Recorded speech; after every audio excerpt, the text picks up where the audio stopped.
Bonjour tout le monde, bon samedi.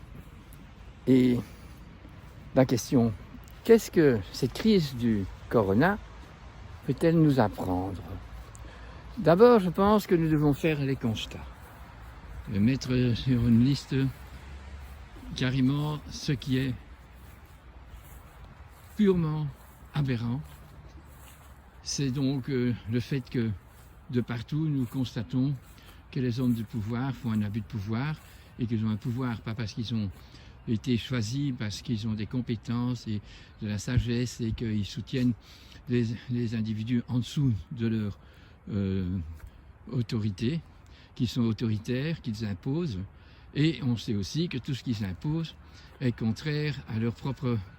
connaissance quand c'est des experts, quand c'est dans la science, et que nous allons être imposés de mettre des masques qui ne servent à rien contre le virus, que nous allons être obligés de prendre une distance d'1,5 mètre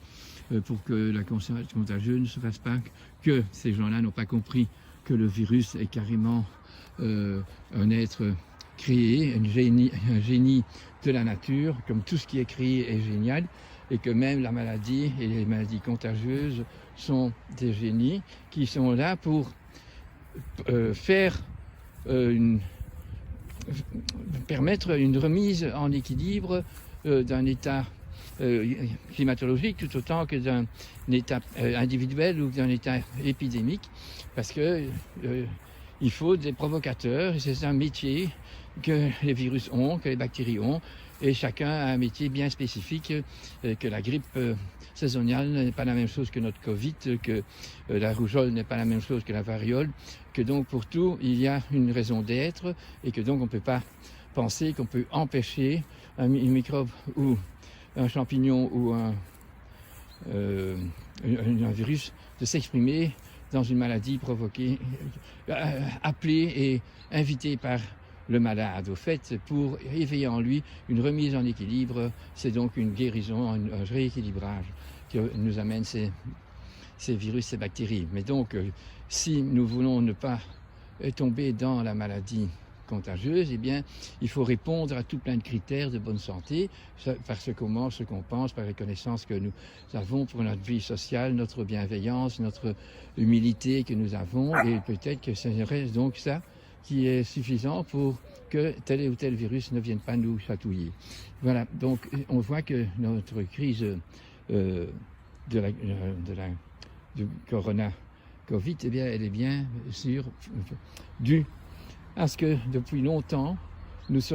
avons dévié du bon sens commun, de l'évidence, et que nous faisons tout pour ne pas devoir faire les choses comme la nature nous la propose. Et ça, c'est bien déclaré. Une fois qu'on a cassé l'atome, on a décidé de ne plus être dans le symbole, de ne plus être dans cet amour universel,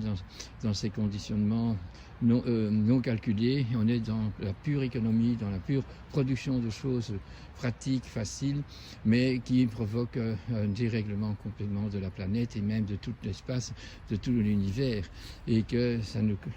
donc les gens au pouvoir ou les gens dans les inventeurs sont pris en considération, puisque c'est bien aimé par le consommateur, par le producteur, et que ça provoque des désastres pour la planète, mais aussi pour tous les habitants, donc pour nous-mêmes, et que nous voyons que notre propre humanité est vraiment dans des mauvais draps, au niveau des maladies chroniques indébilitantes que nous avons fabriquées et au niveau de la planète qui est dans une pollution terrible. Et que donc c'est clair qu'il faut donc pouvoir renoncer à beaucoup de choses, et d'abord il faut constater ce qui n'est pas juste pour pouvoir trouver un moyen d'une façon assez drastique mais plein d'amour pour commencer à rééquilibrer cette planète et sans être fâché et en colère contre ceux qui font mal, mais en mettant bien un point sur le i pour ceux qui est mal, qui est faux, qui n'est pas dans l'origine de la planète et qui est désastreux.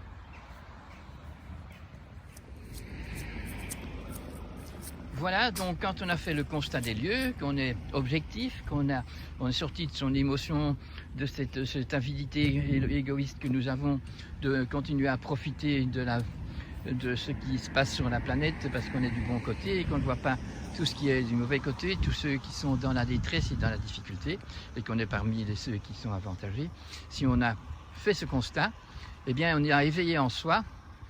le soi supérieur, parce que on a tous un soi supérieur, un soi qui est spirituel, qui est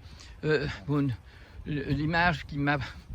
de ma grandeur que je devais avoir en m'incarnant. Et donc, si j'ai éveillé ce plus grand moi et que je l'écoute parce que je médite et je me donne au moins 5 minutes par jour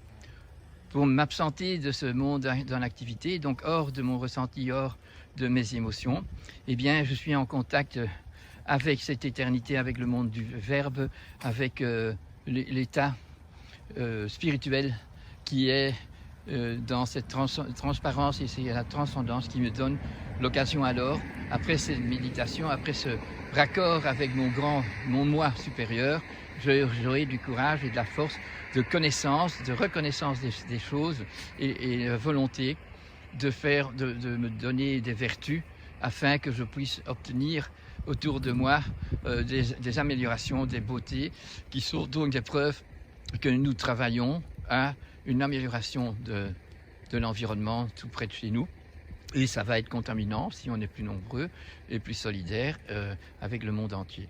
Et c'est très nécessaire de savoir que nous avons en nous un moi, un je, un soi supérieur qui est éternel et qui est donc invisible mais qui est présent et qu'on peut appeler au secours. Mais il faut donc le vouloir, c'est de la bonne volonté, c'est un chemin, une attitude de respect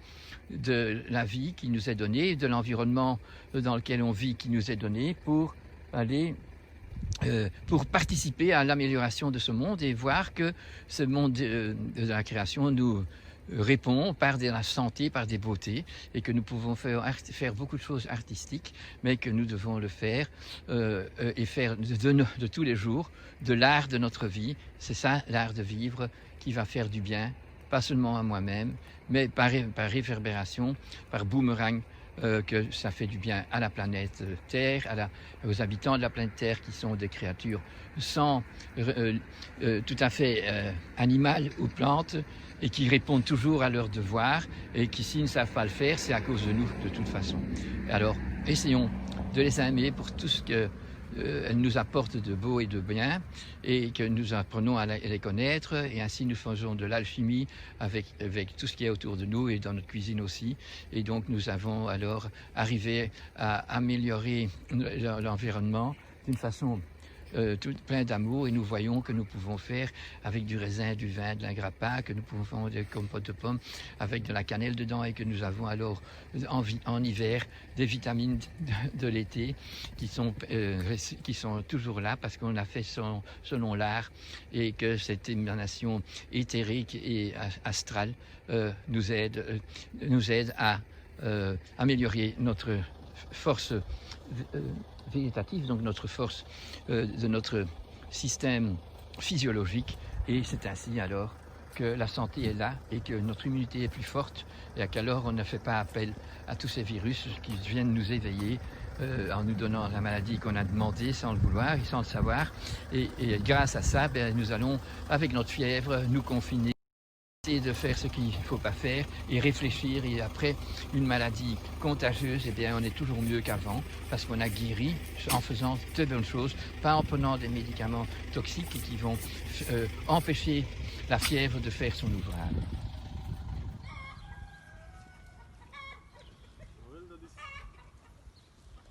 Stelt mij wel veel meer op mijn gemak, want het was niet goed,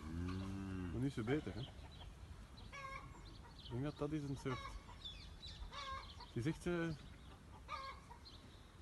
mama met haar kleine zo.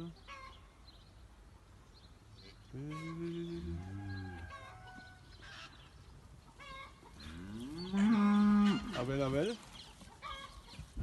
Bella is precies gelukkig. Bella is precies gelukkig. Beter in de grote wei dan in de kleine wei.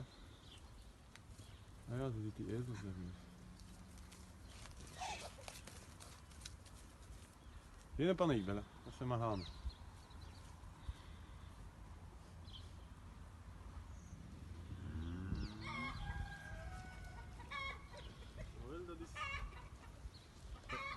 mij wel veel meer op mijn gemak. Want ze was niet goed, maar nu is ze beter. Hè? Ik denk dat dat is een soort. Het is echt. Mama met haar kleine zo.